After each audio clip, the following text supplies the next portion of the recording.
Friends এতক্ষণ পর্যন্ত আমরা দেখাচ্ছিলাম টাটা মোটরসের সামগ্রিক ইভেন্ট কি পারপাসে প্রথমেই ইন্ট্রোতে আপনাদেরকে ক্লিয়ার করে দিয়েছি এবং আপনাদেরকে দেখিয়েছি যে এত বড় একটা ইনফ্রাস্ট্রাকচার যেখানে 10 একর এন্ড অ্যাবাভ জমি নিয়ে এনারা করছেন সেটা কি, সেটা হচ্ছে 15 বছরের উপরে যে সমস্ত গাড়ি আমাদের আছে যারা আমরা ইউজ করি, সে এসইউভি হোক, হ্যাচব্যাক হোক বা আপনার এমইভি হোক অথবা সিডান গাড়ি হোক, 15 বছরের উপরের গাড়ি যখনই হয়ে যায় তখন ফার্স্ট অফ অল তার মেনটেনেন্স বেড়ে যায়, তার মাইলেজ কমে আসে এবং রিসেল ভ্যালু কমে আসে, স্পেয়ার পার্টসের খরচাও কিন্তু প্রচুর বেড়ে যায়। আর সেই জন্যই টাটা মোটরস থেকে ইনিশিয়েটিভ নেওয়া হয়েছে যে রিসেল ভ্যালুকে কিভাবে স্ক্র্যাপ করে নতুন গাড়ি আপনাকে প্রোভাইড করা হবে।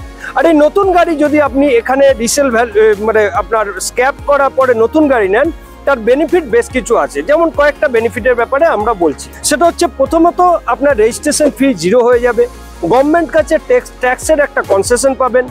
তৃতীয়ত হচ্ছে আপনার পুরনো গাড়ি 15 বছরের ওপরে গাড়ি পলিউশনের মাত্রাটা বেড়ে যায়, সেই পলিউশনের মাত্রা কমিয়ে আপনি আবার নতুন গাড়ি নিতে পারবেন।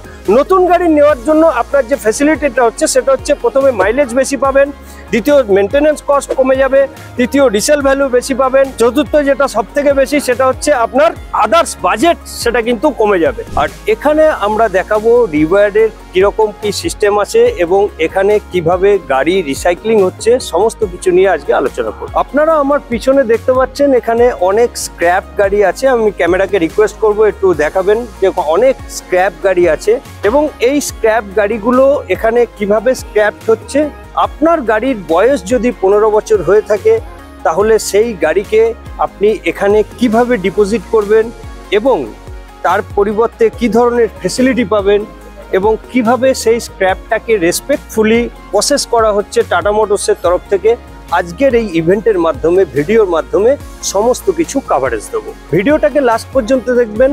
আপনাদের মধ্যে অনেকে আছেন যাদের গাড়ি হয়তো 15 বছর হয়ে গেছে বা 15 বছরের বেশি হয়ে গেছে, আপনারা সেভ করে গাড়িগুলোকে রান করাচ্ছেন। তো আজকের এই ইম্পর্টেন্ট ভিডিওতে আপনাদেরকে আমরা দেখাবো কলকাতাতে যে মেগা ইভেন্ট আজকে পরিচালিত হচ্ছে রিওয়ার্ডের থ্রু দিয়ে টাটা মোটরসের অর্গানাইজেশনে। সেখানে আমরা অলরেডি ইনফ্রাস্ট্রাকচারে এসে দেখতে পাচ্ছি যে এখানে বিভিন্ন ধরনের গাড়ি বিভিন্নভাবে রাখা আছে। আপনি এখানে দেখতে পাচ্ছেন এখানে অ্যাম্বাসেডর রাখা আছে, ওদিকে অ্যাম্বাসেডর রাখা আছে, এদিকে দেখুন মারুতি জিপসি রাখা আছে, ওদিকে একটা সুইফটের বডি দেখানো আছে এবং এখানে আপনারা দেখতে পাচ্ছেন, এখানে আপনি দেখতে পাচ্ছেন বিভিন্ন গাড়ির ইঞ্জিন কিন্তু এখানে রাখা আছে। তো আজকে আমরা টোটালটাই ডিসকাস করব এবং আপনাদেরকে স্টেপ বাই স্টেপ আমরা কিন্তু বোঝাবো এবং যাতে করে আপনাদের সুবিধা হয়, সিস্টেমটা বুঝতে পারেন।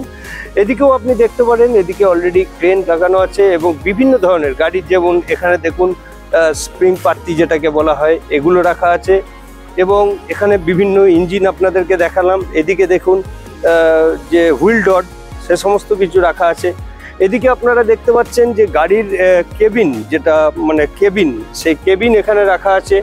এদিকে বড় বড় লরির যে ইঞ্জিন আপনারা দেখতে পাচ্ছেন, এখানে বড় বড় লরির ইঞ্জিন রাখা আছে, একবারে পুরো গিয়ারের সাথে দেখা যাচ্ছে। তো টোটাল ভিডিওতে আমরা কিছু কভার করব। তো চলুন টোটাল ভিডিওটায় সাথ দিন এবং এখান থেকে বহু কিছু ইনফরমেটিভ জিনিস আছে যেগুলো আপনারা জানতে পারবেন। তো চলুন শুরু করা যাক।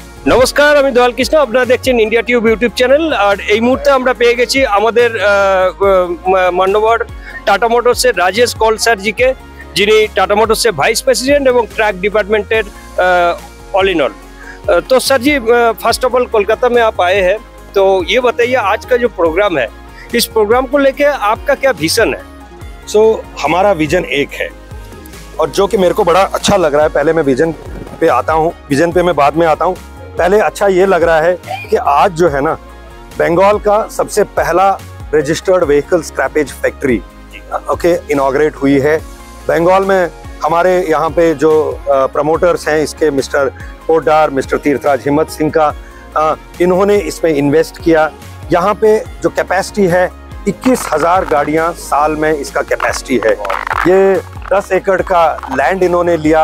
इन्होंने फिर अपने लोगों को, जितने इन्होंने एम्प्लॉयमेंट किया, उनको ट्रेनिंग किया, क्योंकि टाटा मोटर्स ने इंश्योर किया है, ये तो चैनल पार्टनर्स हैं लेकिन स्टैंडर्ड जिसको बोलते हैं ना SOP, स्टैंडर्ड ऑपरेटिंग प्रोसीजर, हर RVSF में एक ही प्रकार का प्रोसीजर होना चाहिए जो टाटा मोटर्स की नीति के अनुसार है। क्यों? टाटा मोटर्स ने इसको स्टडी किया ग्लोबली, कैसे हैंडल होता है स्क्रैप व्हीकल को करने के लिए। तो हमने वो बेस्ट प्रैक्टिसेस को देखा जो वेस्टर्न कंट्रीज में हो रही हैं, हमने उसको यहाँ लाया। तभी मैं अभी समझा रहा था पहले भी, तो ये हमने किस किस प्रकार से हैजर्डस मटेरियल रिमूव करेंगे, बाकी प्रेशियस मेटल रिमूव करेंगे, रिसाइकल जो होंगे या रीयूज होंगे उसको कैसे मटेरियल रिमूव करेंगे, और फिर फाइनली फर्नेस के लिए बेल कैसे निकलेगी। तो ये जो कंप्लीट हमारा विजन है ना, हमारा विजन है नेट जीरो हम अचीव करें 2045 तक। जो गवर्नमेंट ऑफ इंडिया का मिशन है 2070 हमने लिया है टाटा ग्रुप में, और टाटा मोटर्स भी उसमें अलाइंड है 2045।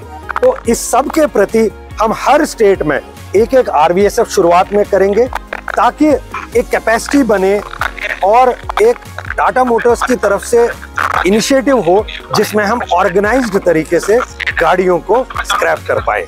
ये हमारा फर्स्ट ऑब्जेक्टिव है। और लोकली क्या होता है, लोगों को एम्प्लॉयमेंट मिलती है, ज्यादा गाड़ी बिकती है, सरकारों को टैक्स ज्यादा मिलता है, कस्टमर्स को वो नई गाड़ियां मिलती हैं जिसमें रख रखाव का खर्चा कम होता है, और हर प्रकार की गाड़ी पुरानी होती है तो खर्चा बढ़ता है, बराबर। डीजल गाड़ी 8 साल 10 साल पोल्यूशन बढ़ता है। तो हमने टाटा मोटर से प्रयास किया हम वो नई गाड़ी में और डिस्काउंट उनको उत्साह और उनका पैकेज अच्छा करें। उसके लिए हम क्या करें, तो हमारे हर जो सिस्टम में स्टेक होल्डर इन्वॉल्व हैं, हमने उन सब के लिए सोचा है और इस ऑब्जेक्टिव को मैदान में उतारा है कि RVSF रिसाइकल करना है विद रेस्पेक्ट रीवायर।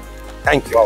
সুতরাং এই ভিডিওটা এতটাই ইম্পর্টেন্ট যেটা প্রত্যেকটা মানুষকে আমাদের শেয়ার করা উচিত, জানানো উচিত, এবং কিভাবে টাটা মোটরসের এই ইনিশিয়েটিভ যেটা বেঙ্গলে এই মুহূর্তে ওনারা আজকে দেখালেন ইভেন্টের মাধ্যমে, সেটাকে বাস্তবায়িত করা যায়, তার জন্য আমাদের সমস্ত দিক থেকে ধ্যান দেওয়া উচিত। Thank you so much.